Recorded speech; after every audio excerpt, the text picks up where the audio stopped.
이재명 대통령이 설 연휴 중에도 부동산 관련 메시지를 연일 SNS로 내놓으며 부동산 시장 정상화를 강조하고 있습니다. 다주택자 규제 정책을 둘러싼 여야의 공방은 오늘도 계속되고 있는데요. 이와 관련된 여야 반응과 설 민심의 향방, 배종호 한국정치평론가협회장, 최수영 정치평론가 두 분과 함께 살펴보겠습니다. 두 분 어서 오세요. 네, 안녕하세요. 예, 두 분 먼저 새해 복 많이 받으시고요. 새해 복 많이 받으십시오. 예. 설 연휴에도 대통령의 SNS가 쉬지 않고 있습니다. 오늘은 대한민국을 바꿀 기회가 왔다며 부동산 공화국 극복이든 안전하고 평화로운 나라를 만드는 것이든 두려움을 모두 떨쳐내고 초능까지 아껴서 사력을 다하겠다라고 강조했는데 그만큼 뭐 부동산 정상화에 대한 강한 의지를 드러냈다 이렇게 보면 될까요? 네, 설날인데 대통령이 좀 쉬어야 되는 게 아니겠어요? 근데 말씀하신 대로 설날에도 이재명 대통령 쉬지 않고 있습니다. 뭐 동영상도 하셨지만 또 SNS 통해서도 자신의 입장을 밝히고 일을 하고 계시는데 제가 볼 때는 핵심 포인트는 말씀하신 대로 부동산 투기, 이 부동산 시장 이걸 확실하게 잡고 만들겠다, 안정화시키겠다라는 이제 그런 의지가 돋보이고요. SNS 통해서 대통령께서 밝힌 것을 보면 내가 대통령이 되려고 대통령이 된 것이 아니고 대통령의 권한을 이용해서 만들고 싶은 나라가 있기 때문에 내가 대통령이 됐다. 그러면 어떤 나라냐? 안전하고 평화로운 나라, 그리고 공정하고 합리적인 나라, 그리고 부동산 공화국이 아닌 나라라면서 부동산에 대한 의지를 또 분명히 했어요. 새해 들어서 지금 이재명 대통령은 사실상 부동산 투기하고의 전면전을 계속 펼치고 있는데 이재명 대통령은 자신이 퇴임 이후에 성공한 대통령이 되느냐 실패한 대통령이 되느냐 이 기준점이 여러 가지가 있지만 부동산을 확실하게 잡으면 성공한 대통령이 될 수 있다.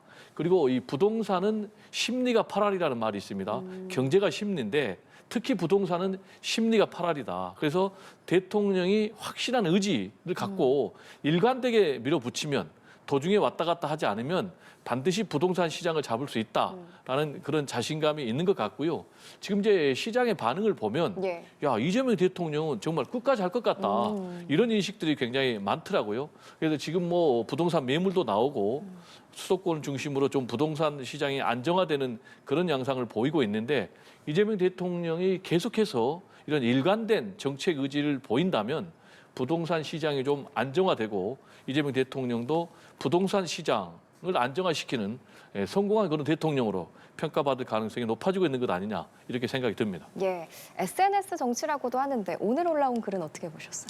그러니까 대통령이 끊임없이 지금 메시지를 내고 발신하고 있는데 뭐 설날에 사실 뭐 대통령이 본인이 정말 역점을 두고 주안점을 두고 있는 부동산 정책에 대해서 글 올린 거에 대해서 뭐 사실 그거야 뭐 정책의 의지 표현으로 저는 생각할 수 있다고 보는데 굳이 설날, 덕담이 오고 가는 설날에까지 이렇게 강한 메시지를 내는 걸 보면은 전 대통령의 말씀에 좀 답이 있지 않나 싶은 게 뭐가 있냐면 그 지난번에 대통령 참모들의 아파트를 팔려고 했을 때, 다주택 아파트 팔려고 했을 때 강제로 팔려고 해서 파는 건 아무런 의미가 없다.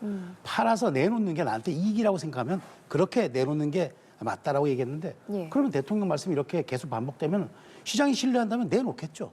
근데 자꾸 이렇게 팔라고 억지로 강조하고 불이익을 주겠다고 이렇게 약간 위협을 가하는 거는 뭔가 시장 기능이 정상적으로 작동하지 않는 것이라고 볼 수도 있기 때문에 오히려 저는 이런 부분들이 시장에 어떤 역기능을 가져올 수도 있다. 자, 과거 보수 정권 때는 잠잠했던 부동산 시장이 진보 정권 때 들어오면 늘 폭등을 했어요. 왜 그랬을까요? 뭐 보수 정권이 특별한 연유가 있어서 그랬을까요? 그렇지 않았어요. 다만 진보 정권이 들어오면 부동산을 뭔가 척결해야 될 악으로 생각하고 이분법적으로 갈라치기라고 더더군다나 말하자면 규제 일본도의 정책을 했기 때문에 공급이 따르지 않는 규제라는 것은 그야말로 풍선 효과밖에 나타나지 않기 때문에 그런 늘 이제까지 말하자면 시행착오를 겪어왔는데 이재명 대통령이 저는 의지는 높게 삽니다. 물론 부동산 많은 서민들이 굉장히 불편해하고 힘들어하고 사실은 어떤 특수계층이나 특정 집단의 이득이 돌아가는 거 저도 누구도 반갑지 않을 거예요. 그렇지만 시장의 작동 기능이라는 게 있지 않습니까? 그러니까 과연 다주택자들을 그냥 악마화하고 막유하고 그다음에 그런 걸 통해서 공급이 뒷받침해 주지 않으면은 과연 부동산 시장이 좀 어떻게 될 것인가? 정부가 6만 원, 뭐 60만 원 대책 내놓겠다고 했지만 실제로 태능서부터 부지 공급 얘기들이 전부 계속 말하자면 도돌이표 같은 얘기고 사실 그 과정에서 지금 시민들도 동의하지 않는 부분들도 많기 때문에 전 대통령의 이런 의지는 제가 높게 살 수 있으나 결코 집은 말로 공급되는 게 아니다. 제도와 그 말 그대로 정책으로 집이 공급되는 거고 그래야 시장의 선순환이 이루어지는 건데 대통령의 의지는 제가 높이 살 수 있으나 이런 식의 말하자면은 좀 메시지 일변도의 정치, 말하자면 강한 어떤 어조의 정치 이런 것들이 과연 정말 대통령이 원하는 그런 시장 기능을 만들어낼지 저는 거기에 대해서 약간 회의적인 시간을 갖고 있습니다. 알겠습니다. 이런 가운데 국민의힘 장동혁 대표도 SNS에 글을 올렸습니다. 다주택자를 무조건 사회 악으로 규정하고 SNS 선동에 매진하는 대통령의 모습이 참으로 애처롭기도 하고 우려스럽기도 하다고 적었고요. 또 이 대통령의 SNS 행보를 두고 선거 브로커 같은 느낌이 든다라고 직격을 했는데 앞서 자신의 고향집 사진을 올리기도 했잖아요. 이런 행보는 어떻게 보셨어요? 네, 상당히 지금 장동혁 대표가 코너에 몰리다 보니까 이렇게 이제 격한 발언을 내놓고 있는 것 같아요. 잘 아시겠지만은 장동혁 대표는 주택이 6채입니다.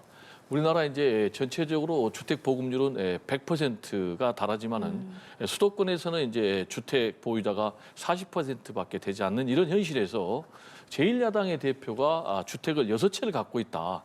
그럼 이걸 고운 시각으로 볼 수가 없는 거죠. 이런 상황에서 장동혁 대표는 오히려 자신의 이 6채 주택 보유 사실을 정당화하기 위해서 지금 분당에 이재명 대통령이 집 한 채 갖고 있거든요. 이걸 가지고 투기용으로 완전히 몰아치고 있는 그런 상황이단 말이에요. 그러다 보니까 뭐 이재명 대통령을 향해서 뭐 선거 브로커다라는 이제 그런 표현까지 써대고 있는데 제1야당의 대표면은 정치 한 축을 담당하고 있는 그런 정치 지도자입니다. 그럼 이제 정치 지도자로서 좀 품격이 있는 그런 언어를 좀 사용해야 되겠고 이재명 대통령을 향해서 선거 브로커다 이렇게 표현하면 이재명 대통령을 대선에서 찍었던 50%에 가까운 국민들은 뭐가 되고 지금 이재명 대통령의 지지율이 60%가 넘는 거 아니겠습니까? 이재명 대통령이 잘한다. 이재명 대통령이 잘한다라는 평가와 관련해서는 지금 부동산 투기를 엄단한다라는 그런 정책 의지에 대해서도 긍정적인 평가를 하고 있는데 그러면 이런 국민들을 모독하는 것이죠.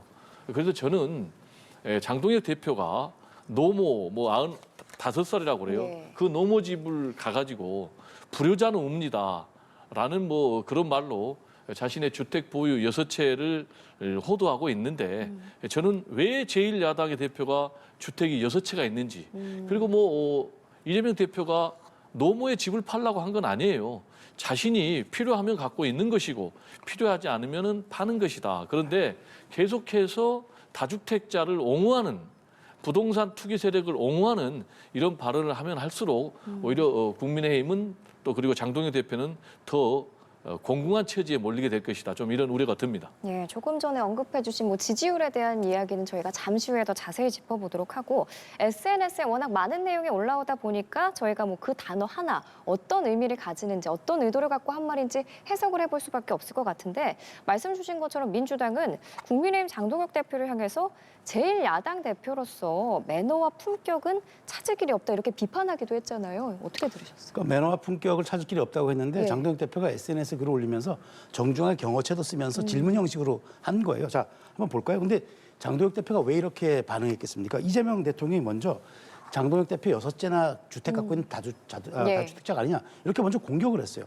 장동혁 대표 다주택이고 제가 보기에 정말 노모집, 구로에 있는 자기 실거주집, 그다음에 서천 보령에 있는 지역구집, 그다음에 여의도에 있는 비상용 오피스텔 등등등. 사실 어찌 보면은 그 본인의 의사와 상관없이 실거주가 아니더라도 보유할 수밖에 없는 그런 아파트인데, 자, 근데 이 아파트, 그러니까 이 주택 6채가 이재명 대통령의 분당 그 재개발되는 그 아파트의 한 채 값에 미칠까요? 전 그렇지 않다고 봐요. 그러니까 제가 정확한 셈법은 아니지만 대략 봐도 그 아파트 한 채 값에 못 미칩니다. 뭐 실거래가 8억 5천이다 이렇게 기사가 나더라고요. 예, 근데 그 분당 아파트가 이재명 대통령 아파트가 재건축이 되면 시세 차익이 한 50억 가까이 난다 하더라고요. 그러니까 그건 이제 보도에서 봤습니다만은 자, 이런 과정에서 저는 뭐가 옳고 그르다. 그러니까 지금 문제는 다주택자들을 공격함으로써 부동산 시장이 해결되나요? 그게 아니잖아요.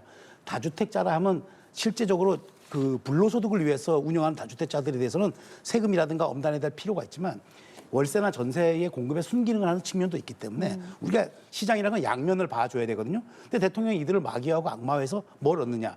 이들을 갈라치기 함으로써 선거의 이득을 보겠다. 즉 말하자면은 일반 서민과 다주택자들을 갈라침으로써 부동산 시장을 양극화하면서 이것으로 인해서 선거에서 이른바 민주당이 좀 캠페인에서 재미를 보고자 하는 것 아니냐. 그래서 이제 선거 브로커라는 표현을 쓴 것 같아요. 그러니까 선거 브로커가 대통령 보고 선거 브로커가 아니라 국정의 통합 책임을 지고 최종 책임을 지는 대통령이 특정 정당의 이익을 위해서 말하자면 부동산 정책을 운영한다면 그것은 선거의 유불리를 따질 수 있기 때문에 네. 그렇게 하지 말라는 뜻으로 이제 얘기를 한 거고요. 그런 측면에서 대통령 야당 대표 보고 품격이 없다. 너무 이렇게 공격할 일은 아니라고 봅니다. 그러니까 부동산 대책의 본질은 그거잖아요. 시장의 기능이 순기능으로 작동되면 되고 수요 공급의 이치가 맞는다면은 저는 불로소득에게는 뭐 증여세든 뭐 양도세든 과하게 중과해서 시장의 질서를 잡으면 되는데 일반 서민들이 주택을 실거주할 수 있는 주택을 구입하는 그게 부동산 시장의 안정화인데 그게 되지 않으면서 자꾸 시장을 이분법화하거나 갈라치기 하거나 이런 것들은 선거용으로도 비칠 수 있기 때문에 대통령이 좀 자중해야 한다. 그 말을 한 거예요. 그리고 사실 야당 대표에게 그 시골에 있는 집들을 다 알면서 6채나 갖고 있기 때문에 당신도 다주택자라서 그 얘기를 할 말하자면 자격이 없다라고 공격하는 건 너무 현명하지 않습니까? 저는 그 말씀 드리고 싶어요. 예, 알겠습니다. 혹시 첨언하실 지금 이제 이 다주택자 문제를 우리 평론가님께서는 선거의 유불리 문제로 보고 있거든요. 예. 근데 이재명 대통령이 분명하게 얘기했잖아요. 이 다주택자 문제는 망국적인 이 부동산 공화국의 문제를 극복하느냐 못하느냐. 이 문제를 극복하지 못하면 일단 자금이 생산적인 분야로 흘러가지 못하고 그리고 뭐 청소년이라든지 신혼부부라든지 청년들 이런 사람들이 주택이 없어요. 그렇게 되면은 결국 우리나라는 이제 일본처럼 잃어버린 30년으로 가게 되는 거예요. 그렇기 때문에 이재명 대통령은 반드시 이 부동산 세력을 잡아야 된다라고 보고 있고 그 중심에 이제 다주택자가 있다고 보는 거예요. 다주택자 수가 이제 다주택자가 갖고 있는 주택 숫자가 300만 채가 훨씬 넘거든요. 그리고 100명이 갖고 있는 이 주택 수가 10,000채가 넘습니다. 이거는 굉장히 잘못된 것이죠. 그런데 이제 이 다주택자들에 대해서 윤석열 정부에서 계속해서 이 중과세를 유예해 줬고 또 금융대출 특혜도 있단 말이에요. 그러면은 다주택자가 심지어는 뭐 한 명이 100채가 넘는 주택을 갖고 있는데 그렇게 되면은 주택 공급이 제대로 되겠습니까? 아까 이제 우리 평론가님께서는 지금 뭐 보수 정권에서는 부동산이 안정이 됐고 진보 정권에서는 폭등이 했다고 이렇게 굉장히 단순 논리로 얘기하는데 잘 아시겠지만은 이 부동산이라는 게 연동이 돼 있는 거잖아요. 박근혜 정부 시절에 어떻게 했습니까? 집을 대출해서라도 사라라고 해가지고 결국 부동산이 폭등한 거 아니겠습니까? 그리고 윤석열 정권에서 230만 가구를 짓는다고 했지만 결국 몇 채 주택을 공급했습니까? 12.3 비상 계엄 관련해서 내란으로 탄핵돼가지고 물러나가지고 결국 공급이 부족하다 보니까 이렇게 주택 가격이 폭등하고 있는 거예요.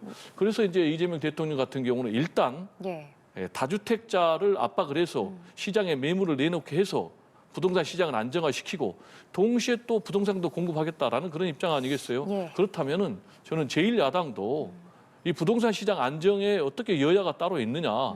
저는 차라리 국회에다가 부동산 특위 대책위를 만들어서 함께 대책을 마련해라라는 좀 얘기를 드리고 싶습니다. 예, 알겠습니다. 부동산 관련 설정 과연 언제까지 이어질지 좀 지켜보도록 하고요. 이제 여론조사 결과를 좀 넘어가겠습니다. SBS가 입소스에 의뢰한 설특집 여론조사 결과를 보면요. 지금 보시는 것처럼 이재명 대통령의 국정 운영에 대해서 잘하고 있다가 63%, 잘못하고 있다 30%로 긍정평가가 2배 이상으로 나타났습니다. 지방선거 이제 넉 달도 채 남지 않은 상황인데 이 같은 지지율은 어떻게 보고 계세요? 일단 뭐 굉장히 이재명 대통령이 국정 운영을 잘한다라는 이제 그런 평가가 데이터로 여론조사 결과로 나왔다. 이렇게 말씀드릴 수가 있겠고요. 지금 이제 우리가 보고 있는 것은 SBS 여론조사인데 SBS 여론조사는 입소스에 의뢰한 건데 이것뿐만이 아니고 뭐 갤럽이라든지 리얼미터라든지 특히 이제 갤럽 같은 경우도 이재명 대통령이 취임 이후에 60%가 넘어가지고 최고치를 기록을 했거든요. 그렇다면 이재명 대통령이 국정 운영을 잘한다라고 우리 국민들은 보고 있다. 객관적인 지표로 입증이 되고 있다. 라고 얘기를 드릴 수가 있겠고요. 예. 그렇다면 이재명 대통령이 뭘 잘하느냐가 중요한 건데 지금 이제 SBS 여론조사와 관련해서 물어보니까 경제 민생을 잘한다가 45%, 그리고 두 번째가 소통과 협치를 잘한다가 20%, 그리고 세 번째가 외교통상 이런 순으로 나왔는데 일단 제가 볼 때는 뭐 경제와 민생 관련해서는 코스피 주가 지수가 5,500을 돌파를 했잖아요. 예. 이건 이제 증시가 문을 연 이래 이재명 정부 들어와서 처음 있는 일이기 때문에 이건 뭐 긍정적으로 우리 국민들이 평가를 하고 있는 것 같고, 두 번째로는 이제 소통과 관련해서는 대통령이 뭐 업무 보고라든지 국무회 이걸 그냥 생중계로 다 국민들에게 공개를 하고 있잖아요. 그리고 타운홀 미팅해가지고 공개하고, 그래서 이런 것을 다 투명하게 공개하면서 소통하니까 우리 국민들 입장에서는 이 소통에 대해서 높은 평가를 내리고 있는 것 같고, 예. 그리고 이제 외교통상과 관련해서도 긍정적인 평가를 내렸는데 에이펙 정상회의를 성공적으로 했잖아요. 그래가지고 시진핑 중국 국가주석이 9년 만에 대한민국을 방한을 하고, 그리고 또 이재명 대통령이 6년 만에 중국을 방문해서 지금 파탄 관계에 사실상 있었어요. 윤석열 정부에서. 그런데 이게 지금 한중 관계가 정상적으로 복원되는 이런 것 등등에 대해서 굉장히 긍정적인 평가를 하고, 그러다 보니까 이번 지방선거에 여당을 지지할 거냐 야당 후보를 지지할 거냐라고 물어봤을 때 현 정부의 안정적인 국정 운영을 위해서 여당 후보를 지지하겠다라가 압도적으로 지금 높게 여론조사 결과가 나타나고 있는 그런 상황이 아닌가 분석이 됩니다. 네, 국정수행 지지도가 높게 나온 이유까지 대해서도 분석을 해주셨는데 오늘 대담에서 언급된 모든 여론조사 중앙선거관리위원회 홈페이지에서 확인하실 수 있겠고요. 우선 SBS가 입소스에 의뢰한 이 여론조사 결과 어떻게 보셨는지 그 부분부터 그렇죠. 들어볼게요.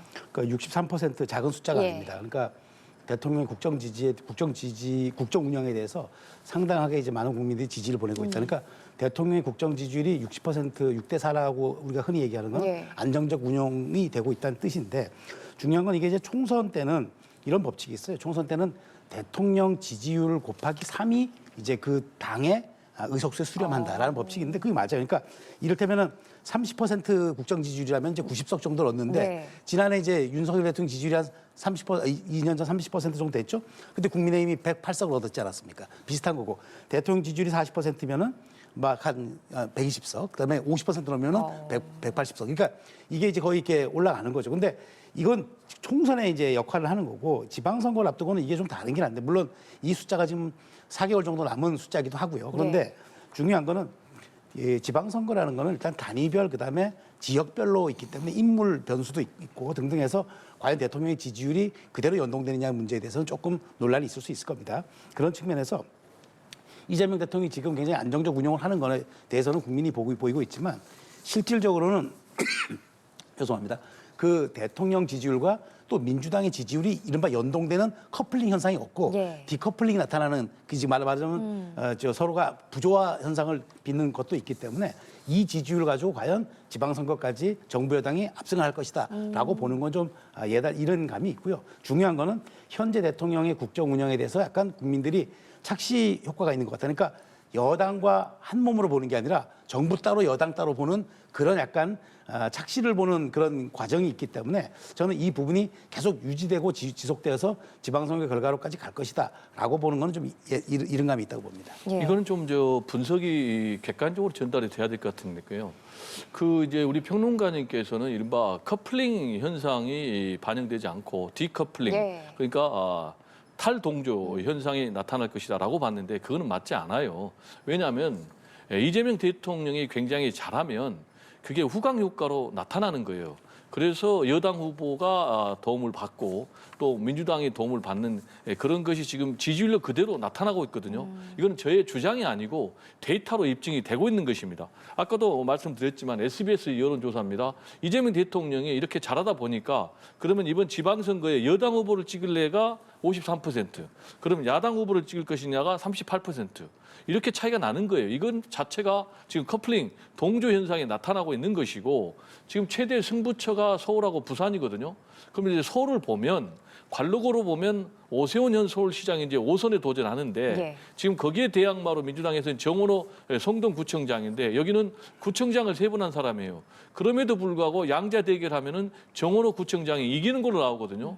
이것 자체가 결국은 이재명 대통령의 후광 효과, 동조 현상이다. 그리고 부산시장 선거에 가봐도 지금 현 박형준 시장이 현직 프리엄이 있어야 됨에도 불구하고 지금 통일교 관련 수사를 받고 있는 그런 전재수 의원에게 그냥 오차범위 밖에서까지 밀리고 있는데 이것 또한 역시 이재명 대통령의 후광 효과다라는 말씀을 좀 드립니다. 근데 거기에 대해서는 제가 반박을 드려야 되는 게 그렇게 디커플링, 그러니까 동조화 현상, 커플링 현상이 벌어지면요. 지금 말하자면 모든 지역에서 그 이재명 대통령의 지지율만큼 후보들이 다 60% 넘게 나와야 돼요. 근데 지금 그렇게 안 나오고 있다는 거는 사실상 이것이 가끔 인물 단위의 따른 호감도와 그다음에 지역 상황에 따른 여러 가지 그런 이 변화 이슈들 이런 것들이 종합적으로 반영이 되는 거지. 저는 제가 보기에 이게 총선이라 그러면 저는 그 구도가 정권 견제론과 심판론에서 정권 지원론으로 굉장히 갈 수가 있다고 보는데 그건 총선이 아니고 지역별, 인물별, 각급 단위별로 이 말하자면 변화할 수 있는 이슈들이 많기 때문에 그걸 가지고 지금 미리 예단해서 이렇게 쭉 갈 것이다라고 보는 거는 과한 측면이 있다는 말씀드린 거예요. 알겠습니다. 그럼 바로 정당 지지도로 넘어가 보도록 하겠습니다. SBS 조사 중에 정당 지지도를 보면 민주당이 46%, 국민의힘 23%, 그리고 조국혁신당 2%, 개혁신당 3% 순이었는데 민주당 지지율이 국민의힘 지지율의 2배를 기록했습니다. 그런데 리얼미터 조사에서는 민주당이 44.8%고요. 국민의힘이 36.1%의 지지율을 기록했는데 그렇긴 하지만 국민의힘 지지율을 보면 여전히 좀 박스권에 갇힌 모습이거든요. 이건 어떻게 해석해야 될까요? 그렇습니다. 그러니까 이제 그 SBS 조사 같은 경우는 아마 이제 전화 면접 조사였을 테고 리얼미터 같은 경우에는 이제 ALS 조사가 있다 보니까 정치고 관여층들이 응답하면은 지금 사실 SBS 조사 같은 경우는 이제 거의 더블 스코어 같은 게 나지만 실제로 이제 보면은 리얼미터 조사는 8% 정도 나기 때문에 오차범위를 조금 벗어난 수준이라서 약간 얘기들이 여러 가지 해석이 나올 수 있겠습니다만 어쨌든 중요한 건 우리가 이쪽에서 봐야 되는 건 이제 여론조사에 봐야 되는 건 추세나 경향성을 봐야 되잖아요. 그렇다면은 어쨌든 지금 민주당도 압도적인 우위를 목점하고 있지만 국민의힘은 지금 2달째 장동영 체제 이후에 뭔가 박스권에 갇혀 있고 확장성이 없다라는 그 결과는 맞을 거예요. 그런데 중요한 거는 정치라는 거는 이제 변곡점이 있습니다. 흐름의 싸움인데 지금 장 대표 같은 경우가 사실 그동안 이제 내홍 우리가 많이 갈등 이런 얘기를 했는데 일종의 굳히기로 보면 되거든요. 그러니까 여러 가지 지금 보수 정당 내에 있는 코어 지층들의 좀 분열, 그다음에 어떤 갈등 이런 것들 하나로 모은 다음에 중원으로 뻗어나가는 확장 전략을 하자. 이른바 흔히 얘기하는 굳히고 뻗기 전략을 하다 보니까 아무래도 갇혀 있을 수밖에 없다는 건데 그렇지만 여기 정치고 관여층들이 참여하는 ARS 조사를 보면은 32% 정도 나온다는 얘기는 어느 정도 이제 굳힐 만큼 굳혔다. 이제는 뭔가 좀 이제 중원으로 중도로 확장을 해야 되는 시기가 온 것 아니냐라고 이제 많은 신호를 보내고 있는 것 같아요. 그런 측면에서 지금의 구도는 굉장히 국민의힘에 불리한 건 분명합니다. 그러니까 제가 이제 흔히 이제 일기에다가 여론조사를 비유하는데 지금의 여론조사는 매일매일 바뀌는 날씨 같은 거고요. 이것이 이제 몇 개월 지나고 나면은 이른바 기후같이 고착화되는 상황이 지방선거일 겁니다.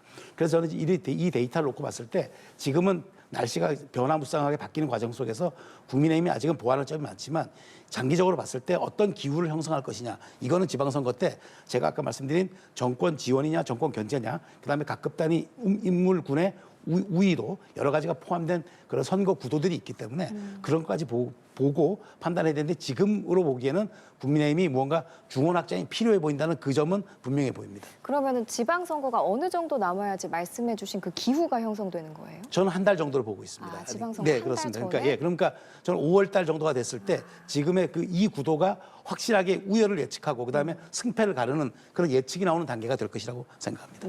예, 저는 좀 전망을 달리 하는데요. 그 이유는 일단 집권 초기에는 우리 국민들이 정권 안정론에 힘을 실어줍니다.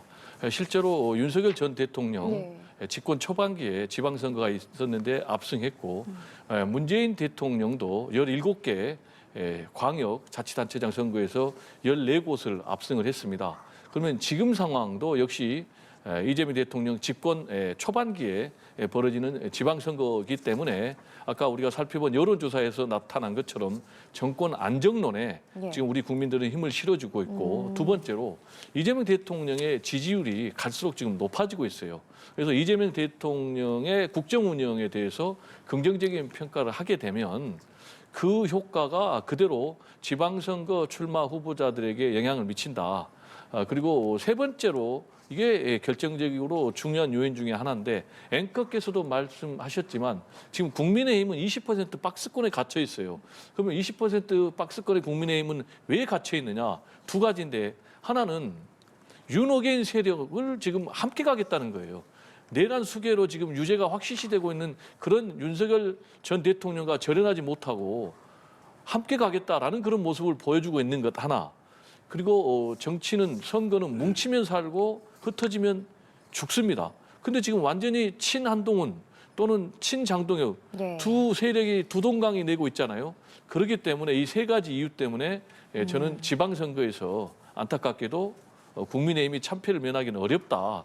그리고 지금 말씀드린 이런 추세가 예. 한 지금 100일 정도 남았는데 그 사이에 바뀔 것 같지는 않다. 그래서 저는 이런 추세가 그대로 이어질 가능성이 매우 높다. 이렇게 전망을 합니다. 그러면 그 국민들이 정권 안정론에 힘을 실어준다라고 하셨는데 민주당 그 지지율 조사 보면은 대통령의 지지율에는 못 미치는 상황이잖아요. 그거는 어떻게 해석할 수 있을까요? 네, 한마디로 얘기를 하면 민주당이 이재명 대통령보다 잘하지 못한다고 봐야 되겠죠. 근데 그거는 그럼 디커플링은 아닌 거예요? 뭐 그거는 이제 꼭 그렇게 볼 수는 없고 약간 네. 격차는 있는 거죠. 정확하게 얘기하면 이재명 대통령도 잘하고 민주당도 잘하면 이재명 대통령 지지율만큼 나와야 되겠죠. 예. 물론 이제 아까 우리가 살펴봤지만 지금도 뭐 갤럽이라든지 SBS라든지 그런 여론조사에서 보면 민주당의 지지율이 국민의힘 지지율, 정당 지지율보다 한 2배 정도 높거든요. 예. 굉장히 큰 격차죠. 그렇지만은 이재명 대통령의 지지율이 60% 플러스 마이너스에 비교하면 민주당의 지지율은 한 40%돼 있으니까 한 10% 정도의 차이가 있거든요. 예. 그 이유는 뭐냐? 이재명 대통령만큼 잘하지는 못한다. 그러면 어떤 사건들이 생각나느냐 하면 저는 개인적으로 첫 번째 최근에 조국 혁신당과의 합당 추진 논란이 있었잖아요. 예, 예. 그러면서 당권 투쟁을 가지고 권력 투쟁하는 그런 모습들이 국민의힘에서는 그렇게 좋게 볼 리는 없다라는 좀 말씀을 드리고요. 또 두 번째로는 이재명 대통령의 이 검찰 개혁과 관련해서 이재명 대통령은 이제 검찰의 보안 수사권을 극히 예의적으로는 인정하는 게 좋겠다고 했음에도 불구하고 또 민주당에서는 이걸 엎어버렸잖아요. 이런 네. 문제. 이런 것들. 그리고 또 이재명 대통령하고 장동혁 대표하고 오찬 회동이 있었잖아요. 예, 예. 근데 그 전날 또 사법개혁안을 법사위 처리시키면서 또 장동혁 대표에게 오찬 회동 불참할 수 있는 빌미를 주는 것들. 이런 것들은 그렇게 우리 국민들이 높은 접수를 줄 것 같지는 않다라는 생각이 좀 듭니다. 예, 그럼 아주 짧게 네. 평론가님께서는 민주당 상황 어떻게 보고 그러니까 계신지? 저는 국민들이 듣고 아까 얘기한 이재명 대통령의 국정 운영과 민주당의 정치 운영을 약간 분리해서 보고 있다. 즉 예. 우리가 당정 일체잖아요. 근데 당정 일체로 가야 되는데 대통령은 뭔가 고군분투하려고 보이는데 민주당은 내내 일종의 협치는 고사하고 네. 야당과 싸움에 골몰하고 당권 투쟁에만 몰입하고 있다는 그런 인상을 주기 때문에 결국 후보를 대통령의 이름으로 냅니까? 그렇지 않아요. 후보는 민주당의 이름으로 나갑니다. 그렇기 때문에 제가 아까 말씀드린 대로 이게 과연 정권 지원론으로 갈 것이냐 견제론으로 갈 것이냐에서는 저는 구도 싸움으로 갔을 때는 일부 정권 견제론도 갈 가능성이 있어 보이기 때문에 예단하기 어렵다고 말씀드린 겁니다. 예, 그럼 이제 각 당 소식 하나씩 짚어보겠습니다. 좀 전에 언급을 해주셨는데 김현정 더불어민주당 원내대변인이 오는 6월 지방선거에서 조국혁신당과 선거연대에 대해서 지금 고려하는 단계 아니다 이렇게 선을 그었습니다. 민주당에서 제안한 연대와 통합을 위한 통합 추진위는 지방선거 이후에 통합 논의를 위한 것이고 선거연대는 조국혁신당에서 제안한 상황이란 건데 이 선거연대에 대한 각 당의 온도차 어떻게 해석해야 돼요? 네, 온도차가 상당히 큰 것 같아요. 일단 조국 혁신당은 굉장히 적극적이에요. 근데 방금 말씀하셨지만 민주당은 소극적이에요. 그럼 이제 조국 혁신당은 왜 적극적이냐? 최대한 이번 지방선거에서 몸집을 불려놔야 되는 거예요. 그래야지 나중에 결국은 조국 혁신당하고 민주당하고 합당이 될 텐데 예. 그 안에서 독자적으로 활로를 모색할 수 있는 거예요. 그렇지만 선거연대를 적극적으로 하게 되면 결국은 민주당에서는 양보를 상당 부분 해야 되는 거예요. 예. 지금 이제 조국혁신당에서 구체적으로 양보를 요구하는 지역이 두 군데가 있습니다. 국회의원 재보궐선거 지역인데 하나는 이제 경기도 평택 을이고 두 번째로는 이제 전북 군산입니다. 그러면 이제 이게 조국 대표의 앞으로 정치적인 진로가 좀 연관이 있는 거예요. 조국 대표는 지금 원외거든요. 그러니까 자신이 어떻게든 이번 6.3 지방선거에 국회의원 재보궐선거에 나가서 본인이 원내로 진입을 해야 되는 거예요. 그러려면은 민주당이 양보를 해서 길을 열어줘야 되는 거예요. 또 뿐만 아니고 특히 호남 지역에서 강력하게 경쟁을 하는데 호남 지역에서도 최대한 민주당의 양보를 받아내야 되는 거예요. 그런데 이제 민주당 입장에서는 그렇게 되면 또 당내 교통 정리가 굉장히 필요하니까 우리는 지금 그 문제에서 내부 논의를 좀 거쳐야 된다. 지금은 뭐 적극적으로 선거연대를 할 때는 아니다. 그리고 이 선거연대는 조국 혁신당에서 제안한 것이다. 예. 이렇게 지금 소극적인 태도를 보이고 있다. 이렇게 저는 분석을 합니다. 민주당이랑 조국혁신당 합당 논의가 중단되면서 그 후유증이 좀 계속 이어지는 것 같아요. 합당은 합당해서 후보 내는 건 쉬워요. 약간 정리가 쉬운데 예. 연대에서 후보를 낸다?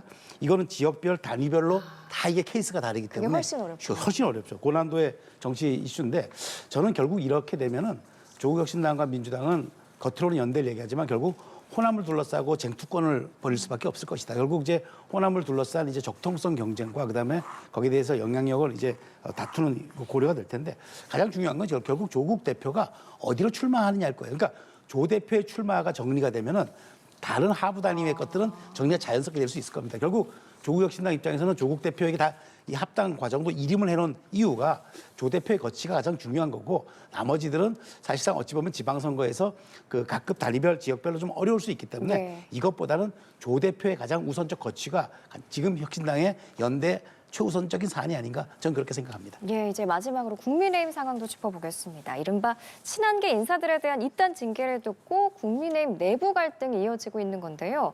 유승민 전 의원은 당내 건전한 정치가 실종됐다고 비판하고 오세훈 시장은 징계에 대한 결단을 촉구하고 있습니다. 하지만 장 대표, 윤리위는 독립기구라면서 거리를 두며 원칙을 지키겠다는 입장을 분명히 하고 있거든요. 국민의힘 내부 상황은 좀 어떻습니까? 밖에서 보기에 위기가 맞을 거예요. 예. 왜냐하면 선거란 건 아까 뭐 배 회장님 말씀하신 것처럼 어찌 보면은 넓히면 이기고 좁히면 지는 게임인데 지금 넓히기보다는 좁히는 쪽으로 보일 수밖에 마이너스 없죠. 정치, 예. 그러니까 없죠. 그렇게 위기라고 보는데 제가 아까 말씀드린 대로 지금 굳히는 단계의 마지막이다. 아마 저는 배현진 의원의 거취 문제가 이번에 그 당원권 정지 1년이 아마 제가 보기에 가장 마지막인 이제 갈등의 정점이라고 보고 결국 지도자는 두 가지 측면이 선거에서 가장 중요해 보일 겁니다. 결정력하고 결정의 시간입니다. 장 대표가 결정력에 대해서는 굉장히 아주 단호한 리더십을 보여줬는데 네. 결정의 시간은 제가 보기에 이제 마무리 지어줘야 될 타이밍이 왔다. 왜냐하면 지금은 굳힐 만큼 굳혔으면 뻗는 타이밍으로 가야죠. 결국 중원으로 가지 않아서 결국 민심의 바다에서 승부를 보지 못하면은 아무리 우리가 잘해도 선거는 이길 수 없거든요. 그러니까 경선이라는 거는 지지자들의 최대 동원이 관건이지만 본선, 즉 전국 단위 선거는 관전자들의 최대 참여가 승부를 가리기 때문에 예. 저는 장 대표도 이걸 고민하고 있을 것이다. 아마 전 설 쇠고 어쨌든 2월 19일이면 또 윤석열 전 대통령의 그 선고도 나오기 때문에 예. 아마 이런 부분들까지 포괄한 일종의 큰 스윙 전략이 나올 것으로 저는 분석합니다. 이 지방선거 전까지 넓히는 정치로 갈 수 있을까요? 지금 뭐 완전히 뺄셈 정치, 학살 정치를 하고 있잖아요. 뭐 한동훈 전 대표를 제명했고 그리고 김종혁 전 최고위원도 이제 사실상 제명을 했습니다. 그리고 이제 배현진 의원도 지금 중징계로 가고 있는데 그러다 보니까 굉장히 합리적인 보수라고 할 수 있는 유승민 의원 같은 경우도 숙청 정치를 하지 마라라고 얘기를 하고 있는 것 아니겠습니까? 저는 지금 뭐 국민의힘은 정상적인 정당이라고 보기는 좀 어렵다. 그리고 장동혁 대표도 정상적인 당의 지도자라고 보기는 어렵다. 이렇게 제가 말씀드리는 이유는 민주주의를 파괴한 12.3 내란 세력과 어떻게 억엔을 얘기를 합니까? 그리고 부정선거 음모론을 얘기하고 반대로 가고 있는 거예요. 지금 보십시오. 뭐 윤리위원장도 그러고 당무감사위원장도 그러고 다 지금 친윤 세력 해가지고 학살하고 있으면서 윤리는 독립적인 기구다. 그거는 형식 논리에 불과한 거죠. 이렇게 되면 어떻게 되겠습니까? 국민의힘은 갈수록 더 고립되는 거예요. 근데 지금 가장 큰 문제는 예. 이런 지금 학살 정치가 제가 볼 때는요. 다음 공천에서 오세훈 현 서울시장도 공천 배제할 가능성이 높아요. 그리고 박형준 현 부산시장도 공천 배제할 가능성이 높아요. 그럼에도 불구하고 장동혁 대표가 이 길을 가고 있는 것으로 보여지는 이유는 자기는 그렇게 해도 살아남을 수 있다. 그런 이제 생각을 하고 있는 것 같은데 이건 한마디로 망상이다. 저는 이렇게 생각을 합니다. 예, 여기까지 듣겠습니다. 오늘 정치권 소식 최수영 정치평론가, 배종호 한국정치평론가 협회장 두 분과 함께했습니다. 말씀 잘 들었습니다. 네, 감사합니다.